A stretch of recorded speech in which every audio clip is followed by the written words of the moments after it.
Je suis professeur de PS et professeur de judo depuis bientôt 20 ans.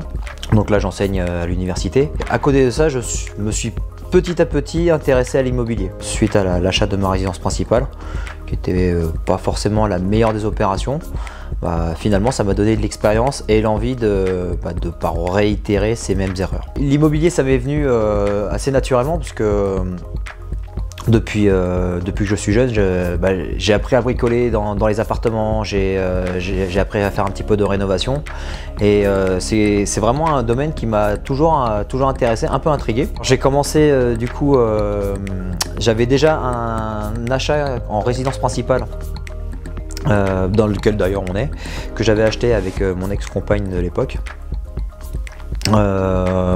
C'était pas forcément un super investissement. En fait je l'avais pas acheté comme un investissement, j'ai fait comme tout le monde, j'avais voulu acheter mon appartement pour être propriétaire sans forcément savoir comment ça fonctionnait. Alors évidemment je n'ai pas négocié le prix parce que je l'avais acheté à une connaissance et donc j'étais jeune et je n'avais pas trop osé.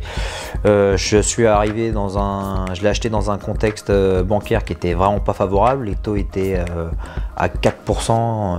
On se faisait découper au niveau des mensualités et j'ai dû rajouter des travaux, donc c'était vraiment quelque chose de complexe, qui coûtait très cher. Ça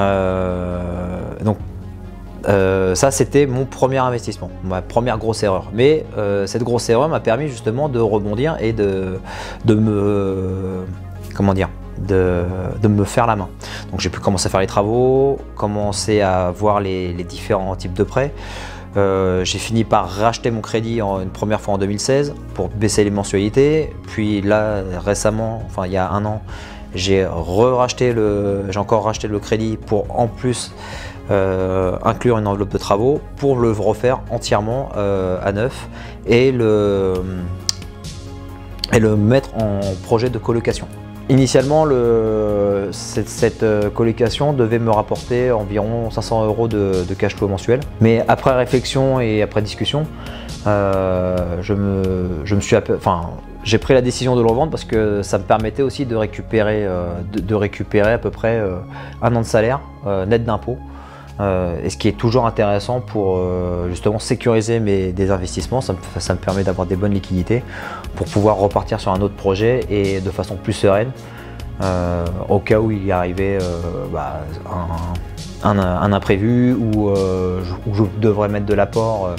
Je pourrais le faire bien plus facilement qu'avant. À côté de ça, j'ai acheté un petit appartement à Argenteuil, un petit 2 pièces. Donc au niveau de la rentabilité, à l'heure actuelle, c'est une opération blanche, c'est-à-dire que quand j'ai payé tout ce que je dois payer, avec le loyer, ça me rapporte rien, mais ça ne me coûte rien. Donc ce qui est déjà pas mal parce que ça me permet d'épargner tous les mois je mets des sous de côté, que c'est ma locataire qui épargne pour moi. Et c'est un projet que je compte faire évoluer par la suite, le transformer en meublé, en faire le redécorer quand la locataire sera partie pour pouvoir le louer plus cher. Mais pour le moment, c'est un projet qui tourne tout seul. Comme tout le monde, j'ai commencé à regarder des vidéos sur internet, donc je suis tombé sur plein de formations, plein de formateurs qui te font entrevoir des possibilités. Donc forcément, c'était assez loin de moi. Donc on y croit sans y croire, on se dit bon pourquoi pas, on commence à explorer des pistes. Et à force de m'intéresser au sujet, j'ai côtoyé des personnes qui étaient vraiment proches de moi, qui ont passé le pas, qui sont passés à l'action et qui ont réussi à se constituer un patrimoine intéressant en commençant par 1, 2 appartements, puis 3, puis après acheter un immeuble. Et en se disant que j'ai fini par me dire que en fait c'est possible, c'est vraiment possible.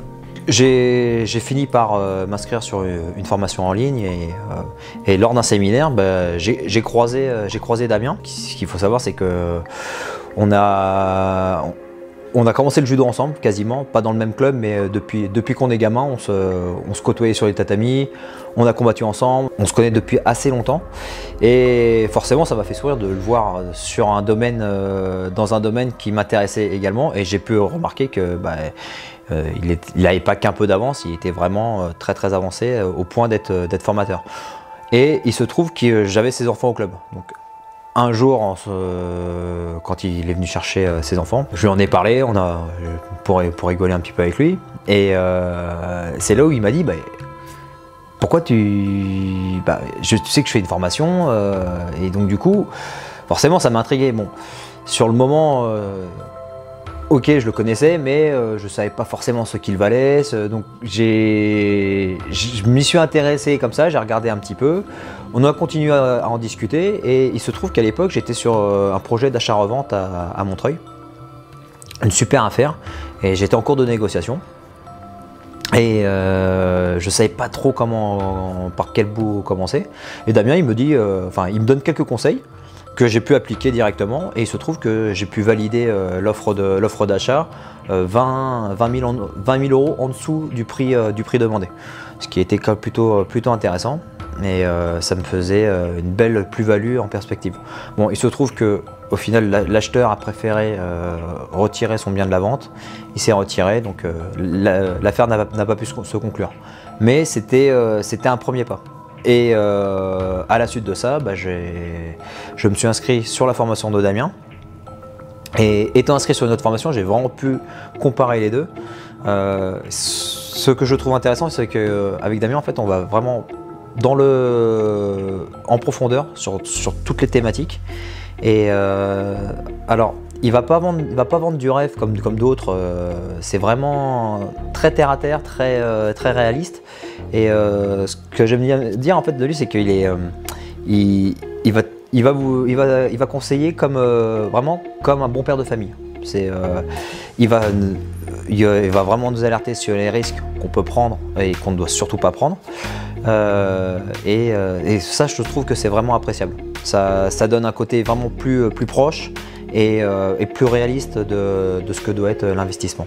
Mes objectifs à court moyen terme, ce serait déjà de me refaire un projet de colocation. Donc pas forcément en Île-de-France, dans une ville de province assez moyenne. Pourquoi pas racheter, faire un immeuble de rapport dans quelques temps. Et en fait l'idée c'est vraiment de augmenter, en fait, à commencer par un petit appartement qui me rapportera un peu d'argent, qui me permettra de racheter un autre appartement et ainsi de suite. Au passage, si je peux faire un achat-revente en résidence principale pour m'apporter un peu de liquidité supplémentaire, je le ferai. Mais l'idée vraiment c'est de me constituer petit à petit un patrimoine assez important qui me permettra de compléter un salaire et de mettre vraiment des sous de côté pour l'avenir. Alors forcément cette formation a eu un coût, hein. J'ai dû sortir la carte de crédit, j'ai acheté beaucoup de bouquins, la formation coûte cher, mais alors il y en a qui disent que forcément la formation coûte cher, mais en même temps d'autres personnes avisées posent la question de combien coûte l'ignorance.